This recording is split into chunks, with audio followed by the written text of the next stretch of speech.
テッテレー博士です。このチャンネルでは小説、アニメ、映画、漫画などなど私が心を動かされたコンテンツをご紹介させていただきます。今回は8月に新シーズンの公開を控えたネットフリックスオリジナルの大人気ドラマウェンズデーと同じ原作を持ち2019年に制作されたアニメ映画アダムスファミリーをネタバレなしで比較、深掘り考察していきます。そのアダムスファミリーは見たことあって、ドラマのウェンズデーも気にはなってたんだけど。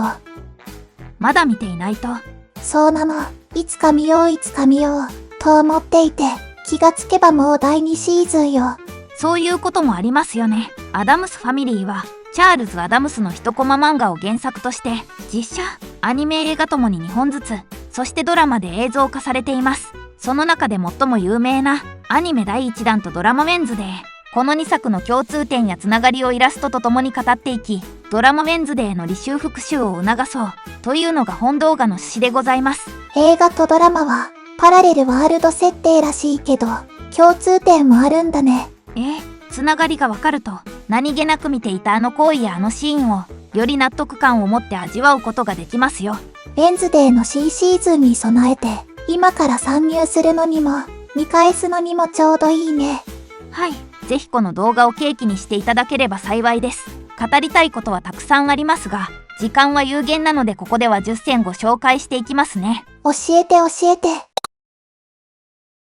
まずはそれぞれの世界観について。目立った特徴といえば特殊能力とかのファンタジー面だけど、映画アダムスファミリーでは出てくる変わり者って主にアダムスの一族だったよね。そうですね。しかしファミリーの母もティシアはアダムスに嫁いできた身ですし、彼女の両親もまたしっかり変わり者。それらの描写からアダムス以外の変わり者がまだまだ存在するんだろうなと視聴者に思わせる余白があるよね。アダムスがもう様々な能力入り混じる一族だし、ドラマウェンズデーでその余白がはっきり描かれたのが特徴的です。狼人間やゴルゴーンなどの種族だけではなく、念力やら変身能力やら細々とした不思議な能力がいろいろと入り混じってるのが面白いポイント。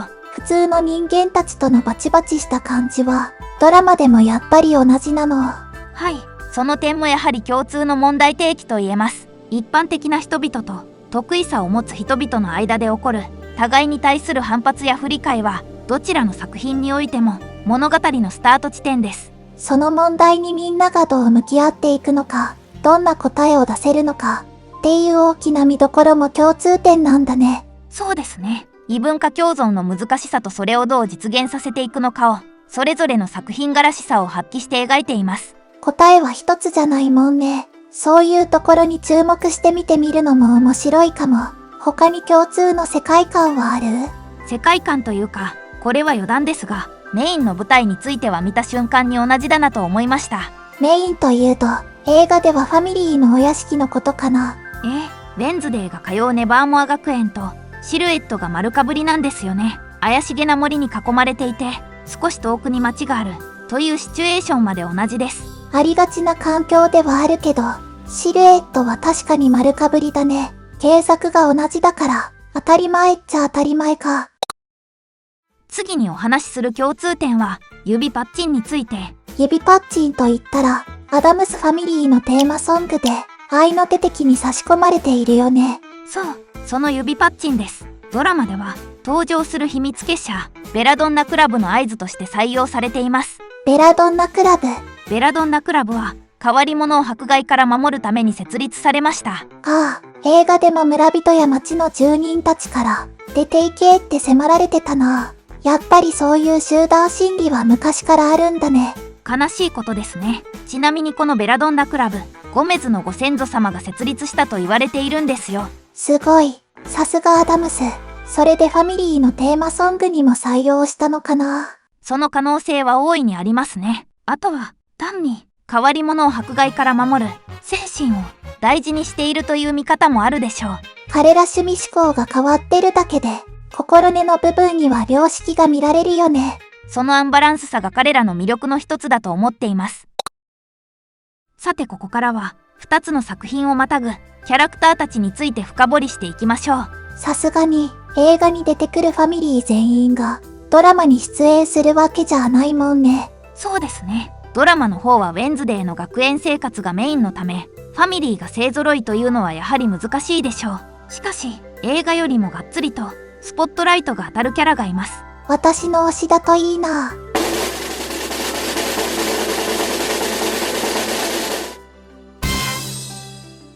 それはファミリーの父ゴメズの幼馴染にして超優秀な右手ハンド。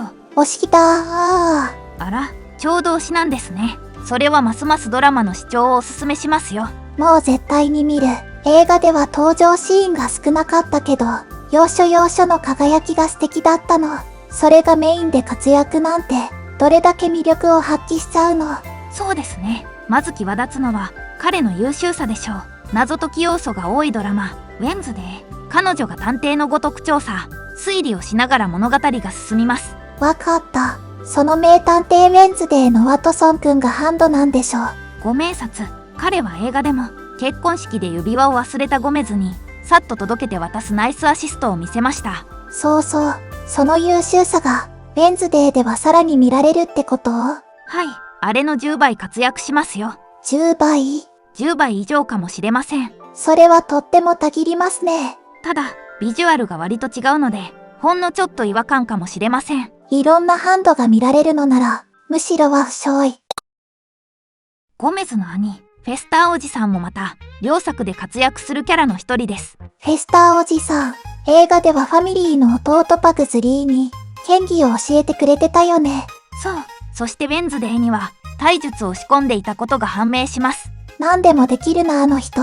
その通り、映画では首を360度回したり、どこからか大量のコウモリを羽ばたかせまくったりと、最多の手数で私たち視聴者を驚かせてくれました。ドラマではどんなおっかなびっくり行為を。手から電気を出します。歩くスタンガンじゃん。というより、歩く AED ですね。それは有用。このおじさん、あなたの推しとも関わりが深いようですよ。ハンドと。二人の過去が語られたり、コミカルな掛け合いが見られたりするので、そこも注目ポイントですよ。もう絶対見る。そうで確かに、ハンドはゴメズの幼馴染なんだから、ゴメズの兄のフェスターおじさんとだって幼馴染だよね。よく考えたら当たり前のことですが、映画ではあまり見られなかった二人の関係性が、ドラマではじっくり楽しめるので、ファン必見ですね。両方の作品に登場するキャラクターの中で、最も差があるのが彼、ウェンズデーの弟パグズリーです。映画では、反抗的な態度とけなげな様子のギャップが、あのもちもちほっぺと合わせて可愛かった印象があるよ。ウェンズデーの猛攻から生き抜き続けるタフネスさも目立ち、陽気でコミカルなキャラクターでしたね。差があるってことは、ドラマ版では、おとなしいとか、軟弱とか、そんな感じ。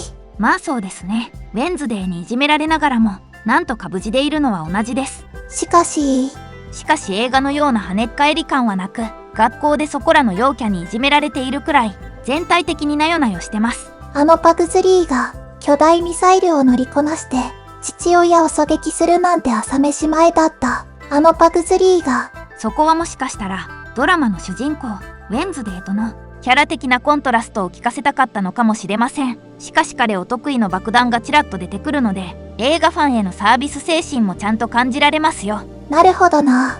確かにウェンズデーのキャラを際立たせるなら、パグズリーのあの強烈さは抑えめの方がいいかも。まあハンドと同じで、二通りのパグズリーを楽しめると思ったらわっしょいだね。わっしょいわっしょい。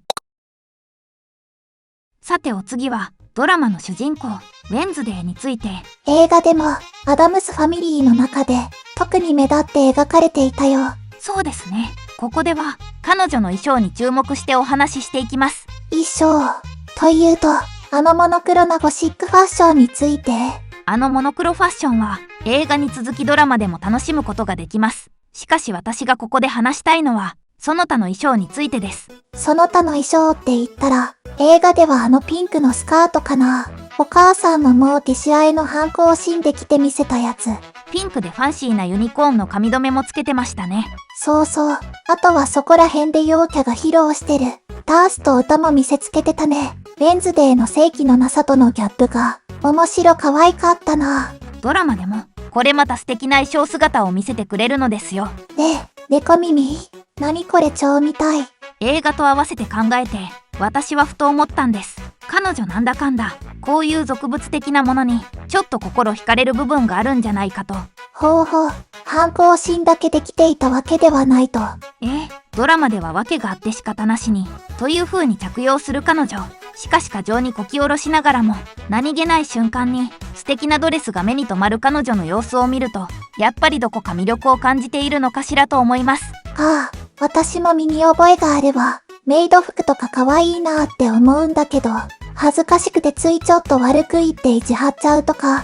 そんで、文化祭とか何かの表紙に来てみると、恥ずかしがりながらも内心ワクワクしたりするんだよね。ありますよね。そういうこと。ウェンズデーといえどお年頃、こういう素敵な衣装たちを良いなと思う気持ちが少しはあるんじゃないかな、なんて思うのです。映画でも赤い風船にちょっと心を躍らせてたもんね。引き続き、ウェンズデーについての話題です。彼女の曲がることのない強さについてお話しします。なんてったってドラマの主人公だもんね。映画では何でもできるし何があっても動じない。って感じで最強感すごかったよね。ドラマではどんな感じなの？ドラマでも彼女の最強具合は変わりません。パグズリーをいじめた奴らが使っているプールにピラニアを放ち、男の子3人に囲まれれば大立ち回り、親だけじゃなく校長先生やカウンセラー、警察官などありとあらゆる大人に不遜で強気に接します。むしろパワーアップしてるんじゃ。新たな特殊能力にも目覚めるのでパワーアップしまくりですよ。映画で放った彼女の一言、戦うならもっと手強い相手と戦いたい、土器の権力者とかという言葉の通りのことがドラマで巻き起こるのも個人的にツボに入ったつながりポイント。なんとそんな伏線回収がついにそこまでやるのか。ウェンズデー、彼女の将来に思いを馳せると恐ろしいですよね。国家転覆もあり得る。その他にもチェロを立派に弾いてみせたり、エスプレッソマシーンを直してみせたり、多言語を操ってみせたりと優秀さを惜しみなく披露してくれます。タイプライターを使えるのは風の噂で知ってる。それで1日1時間小説を書いているんですよ。文才もあるとは。それに関してはまた可愛らしいエピソードも見れるので、やはりドラマは必見です。本当に可愛いんでしょうね、そのエピソード。ウェンズデー関連でもう一つお話をすると、母、モーティシアとの関係性が挙げられます。母と娘の親子関係か。映画でも結構バッチバチだったもんね。殺人未遂事件を起こしたウェンズデーが転校せざるを得ずしぶしぶネバーモア学園へやってくるというのがドラマの冒頭。あのピラニア騒動ね。そんなことがあったら学校としても辞めさせるのは確かに当然の処遇だわ。そしてそのネバーモア学園が変わり者の集まりで、そこから物語が展開していくってことかな。その通りです。そしてこの学園が両親の母校であったことから、モーティシアが自分と同じ道をたどらせようとしてると感じてはちゃめちゃに反発するウェンズデー。反発しそう。レールを敷かれるのすごい嫌そう。映画でも娘の身を案じるがゆえに時には行動制限したり、自分と異なる価値観を強制したい気持ちがにじみ出ていたね。そうですね。映画でのモーティシアは反抗期のウェンズデーに対して戸惑いを多く見せました。しかしドラマのモーティシアは跳ねっ返り娘に負けず動じず、大きな愛を持ってウェンズデーを受け止めます。パラレルワールドとはいえ、ウェンズデーと同じように、モーティシアも親として成長している感じがエモいね。反骨精神旺盛ながらも、自分の感情には素直なウェンズデーですから、ネバーモアでの経験を経て、また心境に変化があったりなかったり。映画でもモーティシアとの関係性は、反発しっぱなしではないもんね。この2人の関係性の変化は映画、ドラマともに注目ポイントです。さてこちらの話題は詳しくお話しするとネタバレになるので、なるべく端的にいきましょう。マズルカって言ったら、映画ではアダムスの一員として、一人前だと一族から認められるための儀式だよね。そうですね。パグズリーがメインで披露する剣技を苦手ながらも頑張って練習していたのが印象的です。失敗してがっかりされても、めげずに自主練を頑張るパグズリー。本当にかわいそう可愛かったな。そんなマズルカの本来の意味は何だったか覚えていますか？確か、害を及ぼす連中から家族を守ること。そう、ドラマではゴメズとモーティシアのマズルカが見れますよ。家族を守るために、バッチバチに戦う二人が見れるってこと？ゴメズとモーティシアのマズルカが見れますよ。深くは聞くなってことね。異論ある人もいるかもしれませんが、私的には誰が何と言おうと、あれはマズルカです。マズルカったらマズルカなんです。わかったわかった。どのシーンについて言っているのか、注目しながら見てみるね。最後にご紹介するのは、2作品に共通する大きな魅力。というと、変わり者、のけ者とされているキャラクターたちの奇怪さと、彼らが抱える、私たちと何ら変わらない凡庸さ、これらが織りなすヒューマンドラマです。映画ではアダムスの外見や価値観こそぶっ飛んではいたけど、家族への思いや人間関係、抱える悩みや心の成長過程とか、平凡な私でも共感できることが多かったよ。ドラマでも、人狼やゴルゴーンなど、私たち一般的な視聴者とは遠い存在だな、と思えるキャラクターたちがメインで登場します。しかし身に覚えのありすぎる思春期の悩み、大人たちへの反骨精神、とどまるところを知らない好奇心など、私たちと何ら変わらない彼らの内面を見ていくうちに、気づけば親近感を抱いて物語にのめり込んでいるのです。なるほどな。奇妙さと凡庸さ、そのコントラストとアンバランスさが、私たちを魅了するポイントになってるってのは、両作共通なんだね。そう考えると、映画アダムスファミリーが好きな人は、ドラマウェンズデーにもハマるだろうし、100もまたしかりってわけか。そういうことですね。冒頭でもご紹介したように、アダムスファミリーのキャラクターたちを元にした映像作品はまだまだあるので、これを機に全て追ってみるのもおすすめです。この夏はアダムス3枚のアバンチュールだぜ。それは意味がちょっとずれているような。ということで、今回は2019年制作のアニメ映画、アダムスファミリーと、2025年8月から新シーズンが始まる、ネットフリックスオリジナルドラマ、ウェンズデーを、比較、考察してきました。どうですか？アニメ映画の未視聴済みとのことでしたが、ドラマを見ようという気になりましたか？なった。なりまくり。